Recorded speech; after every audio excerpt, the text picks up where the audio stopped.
Madam ఏం చెప్తారు శంకర్ గౌడ్ మరణానికి ఎవరు కారణం అనుకుంటున్నారు? అసలు ఎందువల్ల అట్లాంటి బలిదానం చేసుకోవాల్సి వచ్చింది? అంటే ఇప్పుడు గవర్నమెంట్ ఫాల్ట్ కూడా ఉందండి. ఎందుకంటే మేము చాలా స్వచ్ఛందంగా చేస్తున్నాం సమ్మె, కానీ వాళ్ళు ప్రతిదానికి వేరే వేరే చెప్తుంటే ఎవరికైనా మానసికమైన బాధ ఉంటుంది. మీరు చేసేదానికి ఇట్లా కాలయాపన చేసుకుంటూ మళ్ళీ మా మీద లేనిపోని నిందలన్నీ వేయడం ఎంతవరకు కరెక్ట్ అండి? తను చాలా సెన్సిటివ్ ఉన్నాడు, ఇంకా ఈ బతకడం ఎందుకు అనుకున్నాడేమో పాపం, తను అలా చాలించేసిండు. పోలీసులు ఎందుకు ఇన్వాల్వ్ అవుతా ఉన్నారు? మీరు సమ్మె చేస్తూ ఉన్నారు, మీరు ఏమంటారు నిరసన తెలుపుతూ ఉన్నారు, శాంతియుతంగా తెలుపుతూ ఉన్నారు, ప్రభుత్వానికి కూడా తెలుసు. మరి పోలీసులు ఎందుకు కొంతమందిని అరెస్ట్ చేయడం కావచ్చు, బయటికి వెళ్ళనీయకపోవడం కావచ్చు, నిర్బంధించడం కావచ్చు, ఇదంతా జరుగుతూ ఉన్నది. ఇది నిర్మానుష్యంగా చేసే పని మాత్రమే. మేమేం దొంగలం కాదు, మేమేం రౌడీలం కాదు, మేము ఒక ప్రజాసేవకులం. మేము ప్రజలను ప్రేమతో సేవ చేస్తున్నాం, కానీ మేమేం దుర్మార్గ చర్యలు చేయట్లేదు. ఇక్కడ మా కనీస హక్కులు అడుగుతున్నాం, మీరు ఇస్తానన్నవే మేము అడుగుతున్నాం. అంతేగాని మేము వేరే గొంతమ్మ కోరికలు లేనివి మాకు ఆస్తులు రాసివ్వండి, లేకపోతే డిపోలు మాకు రాసివ్వండి అని మేము అడగట్లేదు. మాకు ఇప్పుడు పెరిగిన రేట్లను బట్టి, ఇప్పుడు ఉన్న పరిస్థితులను బట్టి మాకు తప్పకుండా చేయాల్సింది. ఎందుకంటే అన్ని రేట్లు పెరిగినాయి, మా ఫ్యామిలీలు కూడా నడవాలి కదండి. మాకు కూడా పిల్లలు, వాళ్ళ చదువులు అన్నీ ఉన్నాయి కాబట్టి మాకు కూడా అన్నీ కావాలని మాకు కూడా ఉంటుంది. మేము 10 ఏళ్ల కింద జీతాలతో బతకాలా సార్? ఇంకా అదే పరిస్థితి వల్ల మేము ఇట్లా చేయాల్సి వస్తుంది సార్. మళ్ళీ ఏమన్నా చర్చలకు పిలుస్తూ ఉన్నారా ఈరోజు చర్చలు ఉన్నాయి అంటున్నారు. మా జేఏసీ ఎప్పుడు రెడీగా ఉంటుందండి. మా జేఏసీలో ఎలాంటి లోపం లేదు. వాళ్ళు గవర్నమెంట్లోనే ఉంది లోపం. ప్రతిసారి ఎగరగొట్టే ఉద్దేశంతో వాళ్ళున్నారు వెనక, వీళ్ళున్నారు వెనక అని మమ్మల్ని బాధ పెడుతున్నారు తప్ప, వాళ్ళు చేయాలనే చిత్తశుద్ధి ఉంటే కంపల్సరీ వాళ్ళు ఎవ్వరు పట్టించుకోవాల్సిన అవసరం లేదు. మా మనసు మాకు తెలిసే వాళ్ళు మాకు హామీలు ఇచ్చిళ్ళు. ఒక ఆర్టీసీ ఎంప్లాయీస్ అంటే ఎంత నిజాయితీగా ఉంటారో రేవంత్ అన్నకు తెలుసు, కాబట్టినే ఆయన మాకు హామీలు ఇచ్చిండు. ఈరోజు అది మర్చిపోయాడా రేవంత్ అన్న? అందుకే ఈరోజు అడుగుతున్నాం, రేవంత్ అన్న, సీఎం అన్న మమ్మల్ని కంపల్సరీ మాకు విలీనం కంపల్సరీ ఇవ్వాల్సిందే. మేము చేతులు జోడించి అడుగుతున్నాం. మా కార్మికుల జీవితాలను మంచి చేయాలని మీ చేతుల్లోనే ఉంది, చేయండి అని కోరుకుంటున్నాం. అంతే. శంకర్ గౌడ్ బలిదానం అంటే ప్రభుత్వం ఇప్పటికన్నా కళ్ళు తెరిచి అంటే మీ సమస్యలు తీర్చే ప్రయత్నం చేస్తుందా, లేకుంటే ఇట్లాంటి ఇంకా కొన్ని జరిగిందాకా చూసే అవకాశం కనిపిస్తుంది? ఇంకా కొన్ని జరగడం అనేది అసలు మనం ఊహించకూడని కూడా ఊహించొద్దండి. మేము కార్మికులకు విజ్ఞప్తి చేసేది ఏంటంటే, దయచేసి అధైర్యపడద్దు. మనం న్యాయ పోరాటం చేస్తున్నాము. ఎన్ని రోజులైనా గతంలో 55 రోజులు కొట్లాడామా, ఈసారి ఎంతకన్నా ఎక్కువ రోజులైనా కొట్లాడదాం. మన సమస్యకి పరిష్కారం సాధిద్దాం. చచ్చిపోవడం అయితే పరిష్కారం కాదు. కార్మికులందరికీ విజ్ఞప్తి ఏంటంటే, ఎవ్వరూ తొందరపాటు చర్యలకి పోవద్దండి. ఇంతమంది చచ్చిపోతే స్పందిస్తారా అంటే, 55 రోజుల సమ్మెలో 38 మంది చచ్చిపోయినప్పుడు స్పందించలేదని ఒక గవర్నమెంట్ తిట్టిన మీరు ఇవాళ గవర్నమెంట్గా పాలక పక్షంలో ఉండి ఒక కార్మికుడు చచ్చిపోయినా కూడా ఇంకా మీరు స్పందించకపోవడం అనేది మీ విజ్ఞతకే వదిలేస్తున్నాము. ముఖ్యమంత్రి గారు ఏమైనా స్పందించారా శంకర్ గౌడ్ మృతి పట్ల? అంటే మామూలుగా ప్రెస్ నోట్ అయితే వచ్చింది అంటే, ఇలాంటి ఏం చర్యలకు పాల్పడద్దు, మేము సానుకూలంగా స్పందిస్తామని చెప్పిండ్రు. ఇవాళ చర్చలు ఉన్నాయి, కేబినెట్లో చర్చ జరుగుతుందని చెప్పారు కదా. ఈ చర్చలు జరిగే వలన సానుకూలంగా స్పందించి మా డిమాండ్లు కాదు ఇవి, వాళ్ళు ఇచ్చిన హామీలు. ఏదైతే గవర్నమెంట్ మేము పాలక పక్షంలోకి వచ్చినప్పుడు మీకు చేస్తామని చెప్పిన హామీలు ఏవైతే ఉన్నాయో వాటిని నెరవేర్చి మాకు న్యాయం చేస్తారని ఆశిస్తున్నామండి. ఇప్పుడు ఈ రోజు కూడా చర్చలు జరిగే అవకాశం ఉంది. మొన్న చర్చలు జరిగినాయి, రాత్రి వరకు జరిగినాయి, ఇవి విఫలం కావడంతో మీరు సమ్మె సైరన్ ఊదిండ్రు.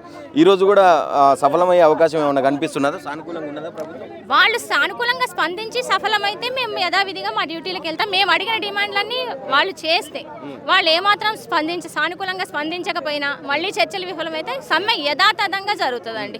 సమ్మె జరగడం ప్రసక్తే లేదండి. మా డిమాండ్లు కాదు, వాళ్ళు ఇచ్చిన హామీలు నెరవేర్చే వరకు సమ్మె ఆపడం అనేది జరగదు. ప్రతి ఒక్క కార్మికుడు స్వచ్ఛందంగా వచ్చి సమ్మె. ప్రభాకర్ గారిని ఎన్నిసార్లు కలిసిర్రు అసలు మీరు? ఇప్పుడు ఈ బలిదానానికి ముందు అంటే సమ్మె సైరన్ ఊదక ముందు ఎన్నిసార్లు కలిసిండ్రు? ఆయన దగ్గర నుంచి వచ్చిన స్పందన ఎన్నిసార్లు కలవడం అంటే, ఇప్పుడు జేఏసీగా నాయకత్వం వెళ్ళి వాళ్ళ ప్రొసీజర్ ప్రకారం ఉంటుందండి. మేనేజ్మెంట్ని కలవాలి, లేబర్ కమిషన్ని కలవాలి, లాస్ట్ పార్ట్ మన ట్రాన్స్పోర్ట్ మినిస్టర్ వరకు వెళ్తుంది. ఈ అన్ని స్టెప్పులు వాళ్ళు అన్ని పద్ధతి ప్రకారమే జరిగింది. ఎక్కడ ఇల్లీగల్ సమ్మె కాదు ఇది. మేము లేబర్ కమిషన్ ద్వారా నోటీస్ ఇచ్చినాక కూడా 45 రోజులు టైం కూడా ఇచ్చాము. ఈ టైం గ్యాప్లోనే వాళ్ళు ఏదైనా నిర్ణయం తీసుకొని ఉండాల్సింది. వాళ్ళు అప్పుడు నిర్ణయం తీసుకోకుండా దాన్ని కాలయాపన చేసి మళ్ళీ లాస్ట్ మినిట్లో రేపు 12 గంటలకి రాత్రి 12 గంటలకి సమ్మె స్టార్ట్ అవుతుంది అనగా వాళ్ళు 4 వారాలు టైం అడగడం, కమిటీ పెట్టడం అనేది అయితే అదంత మంచి విషయం అయితే కాదండి. 2.5 సంవత్సరాల నుంచి ఈ కమిటీ లేకుండా ఇప్పుడు మేము ఇంత కొట్లాడి మేము సమ్మె నోటీస్ ఇచ్చి దాని టైం 45 రోజుల టైం అయిపోయినాక కమిటీ వేయడం అనేది అర్ధరహితం కాదా?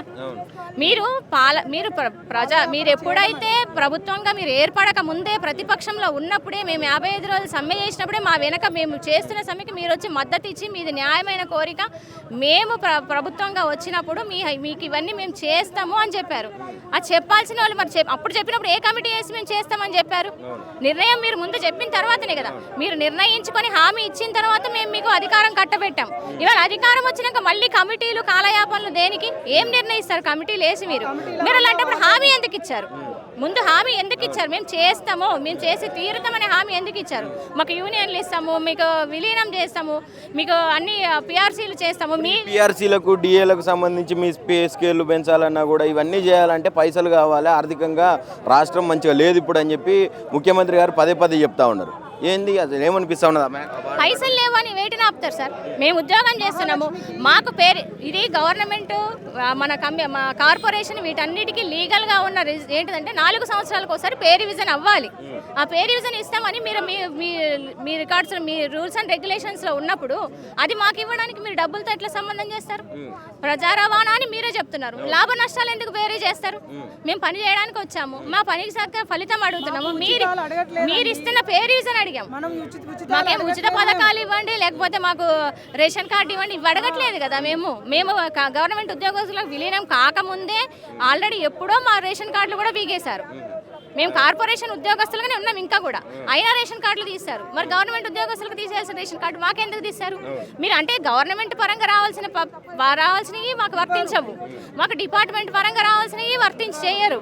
అంటే మేము కష్టపడి మేము పని చేసి మాకు న్యాయంగా రావాల్సిన వాటి గురించి కొట్లాడడం తప్పు. కొట్లాడడం ఏంటి? ప్రతిసారి పే రివిజన్కి ఎందుకు కొట్లాడాలి? మేము పే రివిజన్ 4 సంవత్సరాలకు ఒకసారి చేయాలన్నప్పుడు దాని ఎంతో ఒక పర్సంటేజ్ మీరు మాట్లాడుకొని మాకు చెయ్యాలి. 4 సంవత్సరాలకు ఒకసారి మన హైక్ అనేది ఉన్నప్పుడు దాన్ని చెయ్యాలి కదా. వాళ్ళు చేయకుండా ప్రతిసారి 2013 హైక్కి మేము కొట్లాడాలి, 17 పే రివిజన్కి కొట్లాడాలి, ఇప్పుడు 21, 25 దానికి కొట్లాడాలంటే జీవితాంతం మేము పని చేసుకుంటూ కొట్లాడడానికి రావాలా? కొట్లాడకపోతే మీరు ఇవ్వట్లేరు. కొట్లాడి ఇక్కడ దాకా వస్తేనే మీరు ఇవ్వడానికి, లేకపోతే కనీసం ఆలోచన చేస్తారు. మీరు న్యాయం చేస్తారంటే మేము మౌత్ పబ్లిసిటీ ఇచ్చి మీరు గెలవడానికి మేము ఎంతో కొంత దోహదం చేశాం కదా. మీరు మహాలక్ష్మి స్కీమ్ పెడితే మేము దాన్ని విజయవంతం చేశాం కదా. ఢిల్లీలో, కర్ణాటకలో వేరే చోట్ల ఇంత సక్సెస్ఫుల్ అవ్వలేదని మీరే చెప్పారు కదా. మహాలక్ష్మి స్కీమ్ పెట్టినాక సంస్థ లాభాల్లోకి వచ్చిందని చెప్పారు కదా. మరి మీ లాభాలు ఓకే, మాకు ఇవ్వాల్సినవి ఇవ్వండి, మాకు న్యాయంగా రావాల్సినవి ఇవ్వండి, మాకు పే రివిజన్లు చేయండి, మా యూనియన్లు ఇవ్వండి. యూనియన్లు లేక కొట్లాడటం లేక మేము అన్యాయం అయిపోతున్నాము. మహాలక్ష్మి స్కీమ్ పెట్టినప్పుడు మీరు మహాలక్ష్మి కార్డు పెట్టలేదు, ఇంతవరకు 2.5 సంవత్సరాలు అవుతుంది. మరి 2 సంవత్సరాల నుంచి కార్డు కోసం మీరు ఏం ఆలోచిస్తున్నారు? ఆధార్ కార్డు నకిలీది ఉంటే మాకు కేసు రాస్తున్నారు, మా కండక్టర్ రిమూవ్ అయిపోతున్నారు, సస్పెండ్లు అవుతున్నారు. మరి వీటన్నిటికీ ఎవరు బాధ్యత వహిస్తారు? మీరు స్కీమ్ పెడితే మేము దాన్ని విజయవంతం చేయడానికి మేము చెమటలు రక్తాలు దారబోయాలి, కానీ మేము చేసిన పనికి న్యాయమైన జీతాలు మీరు ఇవ్వరు. దానికి మేము కొట్లాడదు, మేము అడిగితే ఇవ్వనప్పుడు కొట్లాడాల్సి వస్తుంది. కడుపు మండినోడు ఏం చేస్తాడు సార్? కొట్లాడతాడు. సమ్మెలు, స్ట్రైకులు, ఉద్యమాలు, పోరాటాలు ఎప్పుడు జరుగుతాయి సార్? అనగదొక్కబడినప్పుడు జరుగుతాయి, శ్రమ దోపిడి జరిగినప్పుడే జరుగుతాయి. మరి మీరు అక్కడ దాకా తీసుకొస్తున్నారు. పోయినసారి మేము 55 రోజులు సమ్మె చేసినప్పుడు మీరు కూడా వచ్చి మాకు మద్దతు నిలబడ్డారు, మేము వింటే ఇట్లా జరగకపోతుండే అని చెప్పిండ్రు.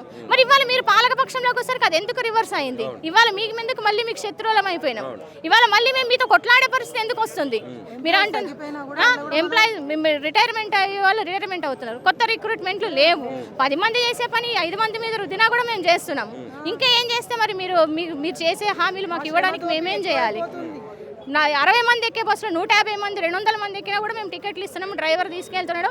ఆ బస్సులు అన్ని రకాలుగా నాశనం అవుతుంటే మెకానికల్ వాటిని ఏదో రకంగా మళ్ళీ రిపేర్ చేసి పంపిస్తున్నారు. వర్క్ లోడ్ తోటి స్టీరింగ్ మీద గుండె నొప్పితో చచ్చిపోయిన డ్రైవర్లు ఎంతమంది? ఎన్నిసార్లు న్యూస్లు మీడియాలో రాలేదు? మరి ఇవన్నీ కూడా ఆలోచించాలి కదా. ప్రజలు అంటున్నారు, మేము ప్రజల్లో భాగం కాదా? ఆర్టీసీ వర్కర్లు ప్రజలు కాదా? ప్రజల్లో కలపలేదా మమ్మల్ని? ఇప్పుడు ఆ ప్రజలు ఇబ్బంది పడుతున్నారు బస్సులు లేక. మరి మేము డ్యూటీలు చేసి మాకు సరైన న్యాయం జరగక మేము కూడా ఇబ్బంది పడుతున్నాం కదా. మా ఇబ్బందిని కూడా గమనించాలి, మా ఇబ్బందికి మాకు న్యాయం చేయాలి. మీరు ఇచ్చిన హామీలే నెరవేర్చండి. మేమేం కొత్త కోరికలు, గొంతమ్మ కోరికలు అడుగుతలేము.